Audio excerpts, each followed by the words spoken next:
오늘 우리들에게 주시는 하나님의 말씀은 창세기 42장 1절부터 17절까지의 말씀 보도록 하겠습니다. 구약 65페이지에 있는 창세기 42장 1절부터 17절까지의 말씀, 우리 이 말씀을 한 목소리로 함께 읽도록 하겠습니다. 그때에 야곱이 애굽에 곡식이 있음을 보고 아들들에게 이르되 너희는 어찌하여 서로 바라보고 야곱이 또 이르되 내가 들은즉 저 애굽에 곡식이 있다 하니 너희는 그리로 가서 거기서 우리를 위하여 사오라. 그러면 우리가 살고 죽지 아니하리라 하매 요셉의 형 10사람이 애굽에서 곡식을 사려고 내려갔으나 요셉의 아우 베냐민은 그의 형들과 함께 보내지 아니하였으니 이는 그의 생각에 재난이 그에게 미칠까 두려워함이었더라. 이스라엘의 아들들이 양식 사러 간 자 중에 있으니 가나안 땅에 기근이 있음이라. 때에 요셉이 나라의 총리로서 그 땅 모든 백성에게 곡식을 팔더니 요셉의 형들이 와서 그 앞에서 땅에 엎드려 절하매 요셉이 보고 형들인 줄을 아나 모르는 체하고 엄한 소리로 그들에게 말하여 이르되 너희가 어디서 왔느냐? 그들이 이르되 곡물을 사려고 가나안에서 왔나이다. 요셉은 그의 형들을 알아보았으나 그들은 요셉을 알아보지 못하더라. 요셉이 그들에게 대하여 꾼 꿈을 생각하고 그들에게 이르되 너희는 정탐꾼들이라. 이 나라의 틈을 엿보려고 왔느니라. 그들이 그에게 이르되 내 주여 아니니이다. 당신의 종들은 곡물을 사러 왔나이다. 우리는 다 한 사람의 아들들로서 확실한 자들이니 당신의 종들은 정탐꾼이 아니니이다. 요셉이 그들에게 이르되 아니라 너희가 이 나라의 틈을 엿보러 왔느니라. 그들이 이르되 당신의 종 우리들은 12 형제로서 가나안 땅 한 사람의 아들들이라. 막내 아들은 오늘 아버지와 함께 있고 또 하나는 없어졌나이다. 요셉이 그들에게 이르되 내가 너희에게 이르기를 너희는 정탐꾼들이라 한 말이 이것이니라.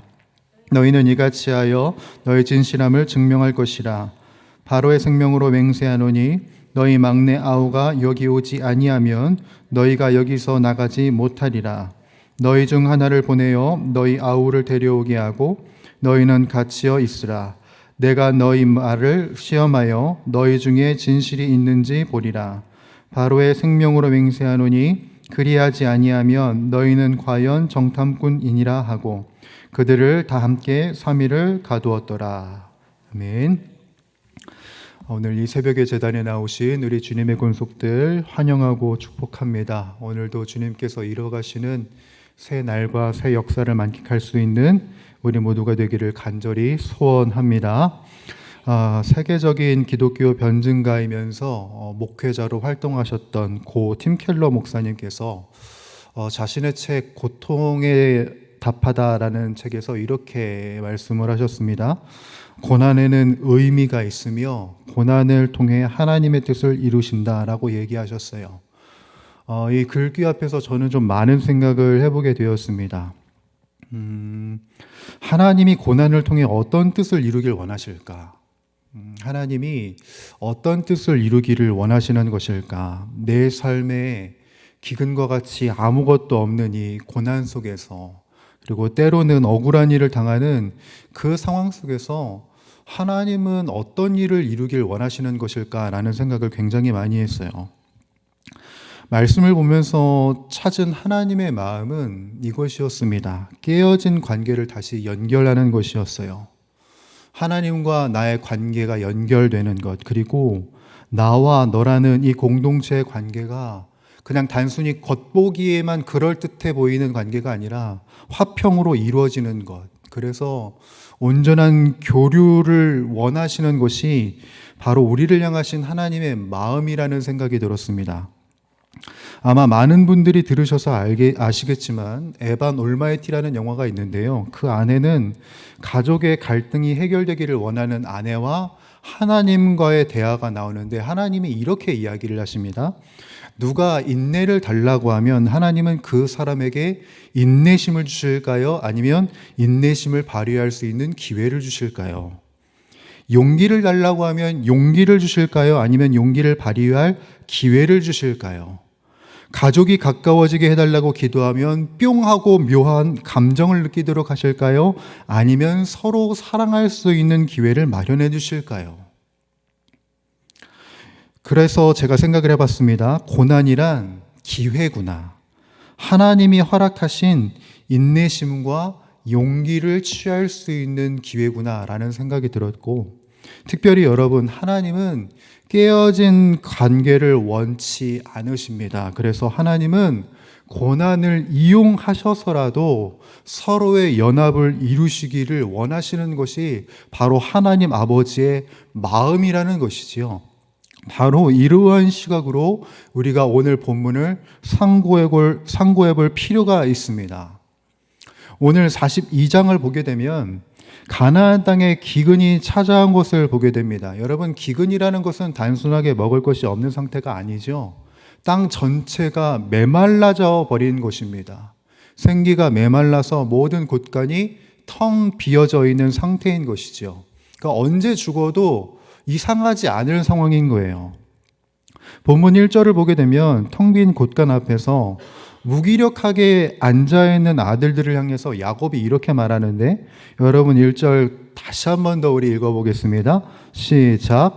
그때 야곱이 애굽에 곡식이 있음을 보고 아들들에게 이르되 너희는 어찌하여 서로 바라만 보고 있느냐라고 이야기를 해요. 여기서 서로 바라보다에 쓰인 히브리어를 보게 되면은 수동적으로 눈치만 살피는 그런 불안한 상태를 의미하는 거예요. 10명의 아들이 양식을 구하러 애굽에 가야 된다는 사실을 알아요. 그런데 선뜻 나서지 못해요. 왜 이들이 서로 눈치만 보고 불안한 상태로 있을까요?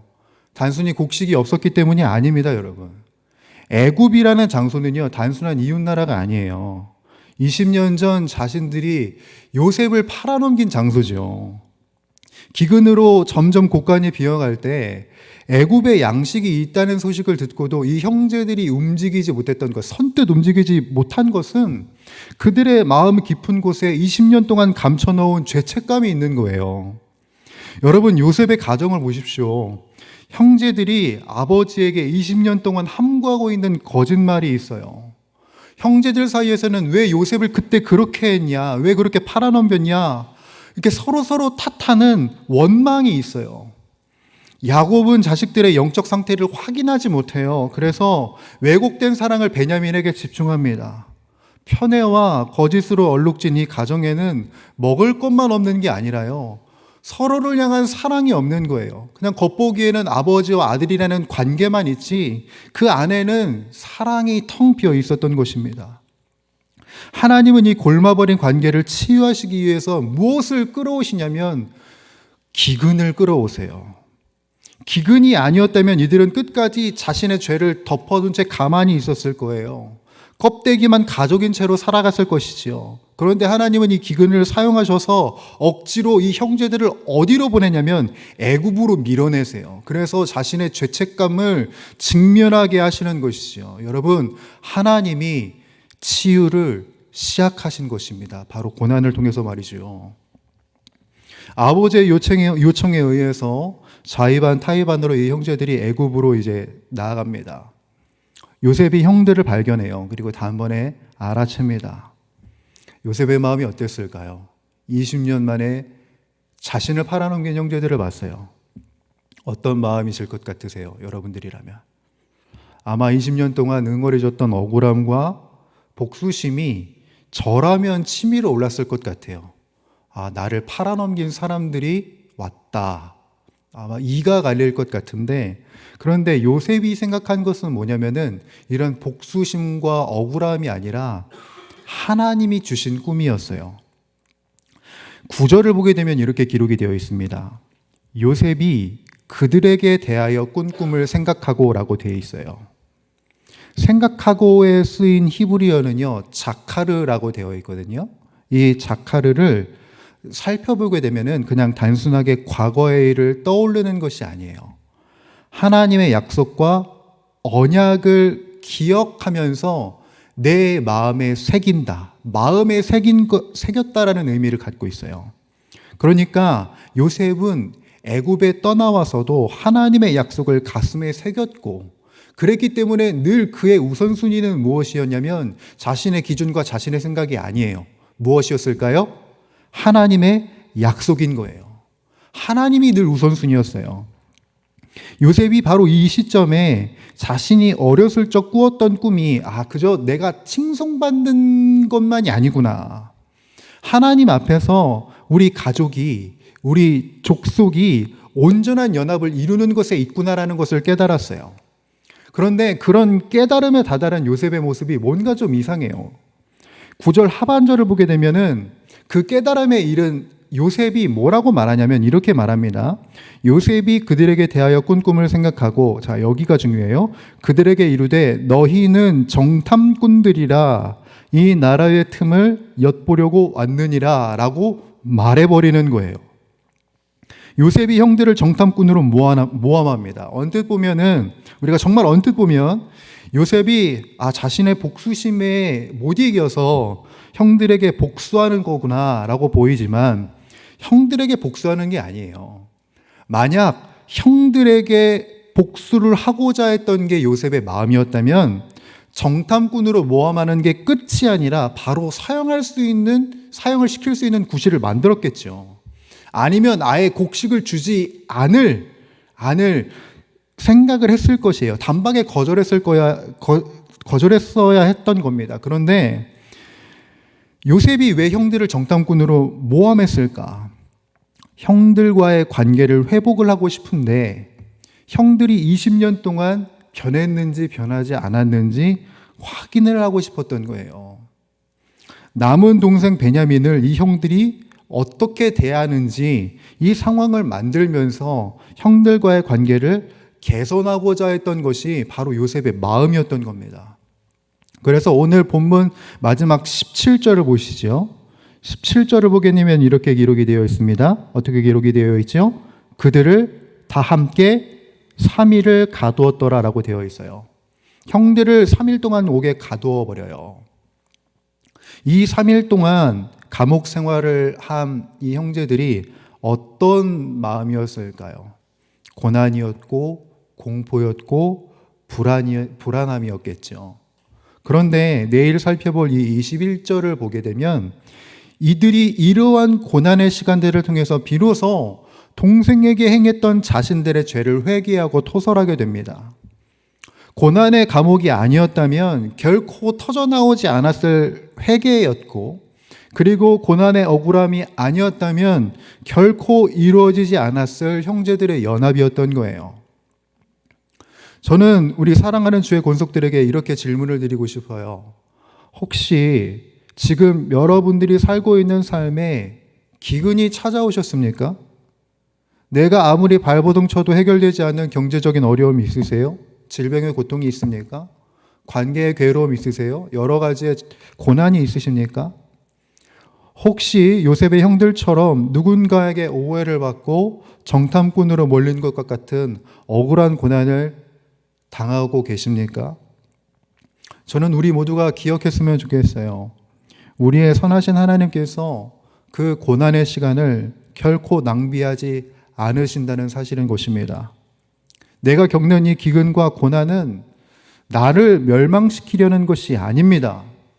내 안에 오랫동안 회개하지 않고 묵혀두었던 그 쓴뿌리들, 그 죄악들을 직면하게 하시고 미워하고 단절했던 그 관계를 회복하시기 위해서 하나님이 허락하시는 고난이라는 거예요. 이거는 하나님께서 치유를 이루실 고난이라는 겁니다. 바라건대 우리를 위해 십자가라는 고난을 짊어지신 예수를 바라보시기를 축복합니다. 하나님과 원수되었던 우리를 화목하게 연합시켜 주신 그 예수 그리스도를 향한 그 시선이 우리들이 늘 주어지기를 간절히 소원해요. 오늘 하루 우리가 마주한 고난은 원망과 불평의 이유가 아닙니다. 십자가의 연합을 이루어내는 은혜의 이유죠. 그러므로 주님 앞에 온전히 나아갈 수 있는 우리들의 모습, 참된 회개와 참된 연합의 삶을 살아서 하나님의 나라를 신실하게 이뤄갈 수 있는 저와 여러분들이 될 수 있기를 주님의 이름으로 간절히 축원합니다. 기도하겠습니다. 거룩하시고 존귀하신 우리 주 하나님 아버지, 연약하디 연약한 우리들의 삶을, 완악하디 완악한 우리들의 삶을 굽어보시고 살펴보시는 우리 하나님께 모든 영광, 모든 감사 올려드립니다. 참된 회개를 우리들에게 시작하시기 위해서, 참된 거룩을 이뤄가시기 위해서 고난의 때를 허락하시는 주님, 내게 허락하신 시련을 통해서 나의 믿음을 더욱더 견고히 주님께 향하는 우리들의 신앙이 되게 하여 주옵시고, 특별히 닫혀진 마음 있습니까? 끊어진 관계가 있습니까? 하나님과 온전한 연합이 이루어지게 하시고 나의 가족과 나의 친구와 나의 동역자와 온전한 연합을 이룰 수 있는 우리 모두가 되게 하여 주시옵소서. 그래서 나 혼자만 살아가는 것이 아니라 주님과 온전히 동행하는 우리 모두가 되게 하시고, 믿음의 동역자들과 손 붙잡고 아름답게 천성의 길을 향해 갈 수 있는 우리 모든 신앙인들의 모습이 될 수 있도록 은혜 위에 은혜를 더하여 주시옵소서. 오늘도 그렇게 아름다운 날들을 이뤄 가실 주님을 기대하오며 우리 주 예수 그리스도의 이름으로 간절히 기도드립니다. 아멘. 우리 주님 가르쳐 주신 기도 함께 드리겠습니다. 하늘에 계신 우리 아버지, 아버지의 이름을 거룩하게 하시며 아버지의 나라가 오게 하시며 아버지의 뜻이 하늘에서와 같이 땅에서도 이루어지게 하소서.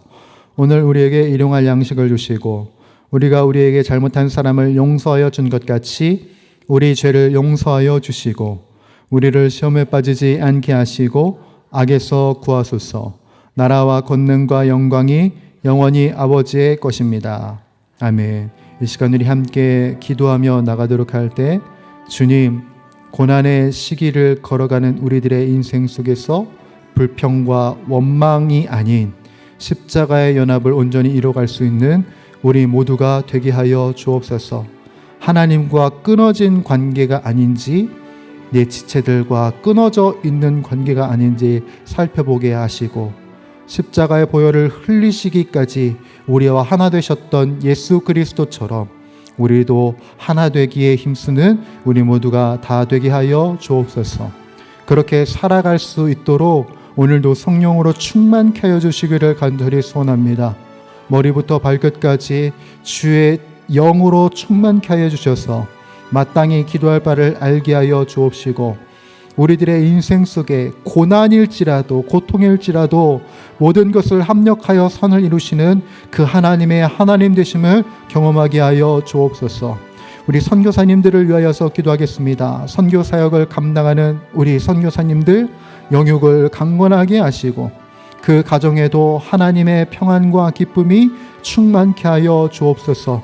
선교 사역에 필요한 모든 것들 채워주시고 모든 선교 사역이 하나님이 기뻐하시는 기쁨의 사역이 되게 하여 주옵시며, 그 모든 사역과 사명 감당함을 통해서 그 땅이 복음화가 되고 교회가 세워지고 주님의 일꾼들이 신실하게 세워지게 하여 주옵소서.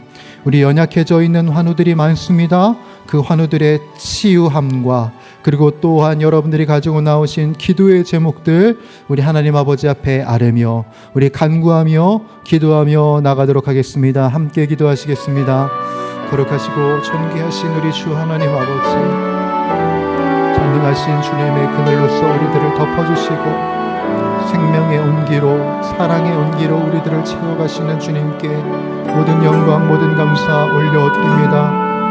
온전한 연합을 이루기 위해서 고난의 시즌을 사용하시는 주 하나님 아버지, 자신의 아들 예수 그리스도를 아끼지 않으신 하나님 아버지, 그 주님께서 우리들에게 허락하신 고난은 괴로움과 어려움과 원통함의 시즌만이 아닌 하나님께서 이루가실 치유와 회복의 시즌임을 우리들이 입술로 고백하며 믿음으로 선포합니다.